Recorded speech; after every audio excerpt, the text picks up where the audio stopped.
First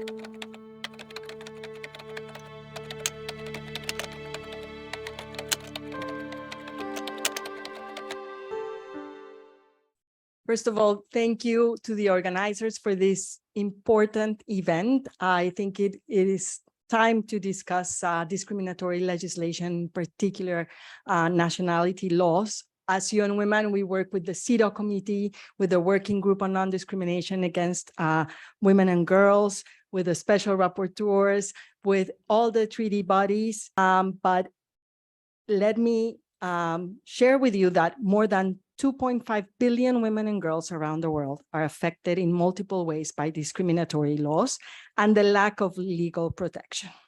But equality in law is crucial to gender equality, as women and girls look to the laws and to the state to protect, fulfill their rights, and enforce their rights. So let's not forget that when we have laws that discriminate and deny women of equal rights with men, they betray their trust in society and signal that gender discrimination is acceptable, normal, and expected.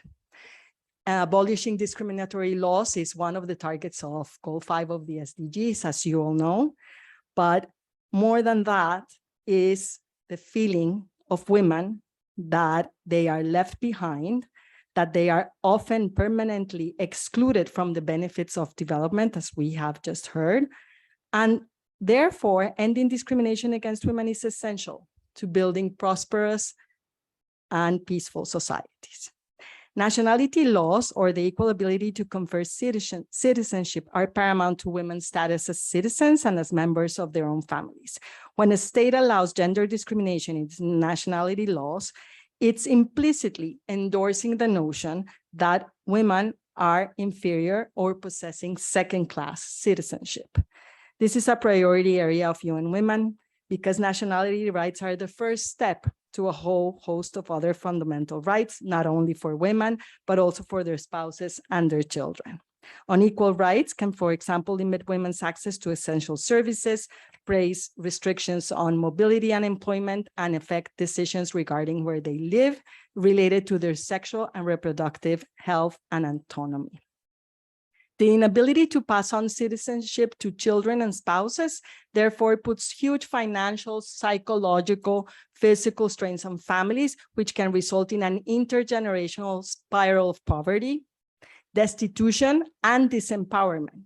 While states have the sovereign right to determine the parameters of access to citizenship, international law obliges them not to discriminate on the basis of sex or other protected grounds. This foundation is based on Article 9 of the CEDAW Convention, where it says state parties shall grant women of equal rights with men to acquire, change, or retain their nationality, as well as the Human Rights Council resolution, Resolution 20/4, that urges states to reform nationality laws that discriminate against women by granting equal rights to men and women, and to confer nationality to their children regarding the acquisition, change, or retention of their nationality. Eliminating gender discrimination in nationality laws could have profound impacts on hundreds and thousands of lives through, for example, improved access to education, healthcare, identity documents, employment, and inheritance. Though there has been progress on ending legal discrimination, this is an essential area that needs attention and action.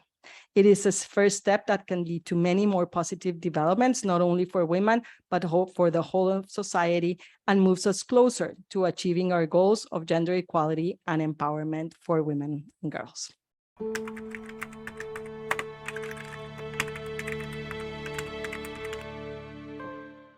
For UN Women, this is one of the key priorities. As I mentioned, this is one of the targets of the SDGs, and we see it as a lever to the fulfillment of all the other SDG goals. So UN Women leads on the UN Interagency Task Team on combating discriminatory laws, together with a steering committee of prominent organizations working to end discrimination in law, including the global campaign, of course.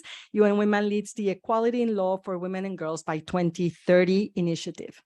Under this initiative, nationality laws are one of 5 priority themes precisely for the reasons that we have spoken about today. The Rule of Law and Access to Justice team is also working on reviews of legislation in 25 countries, prioritizing those with discriminatory nationality laws, and working with country offices to advocate for reform. Countries being reviewed include Burundi and the Bahamas, both of which do not allow women to confer nationality on an equal basis than men. The Justice and the Law assessment of laws affecting gender equality in the Arab States region is a good example also of the type of work we're doing to continue to highlight this issue and the need for reform. We are very happy to join forces with UNHCR, UNICEF, and the Global Campaign, local and civil society groups to raise awareness amongst policymakers of the harm caused by these laws and benefits of reform.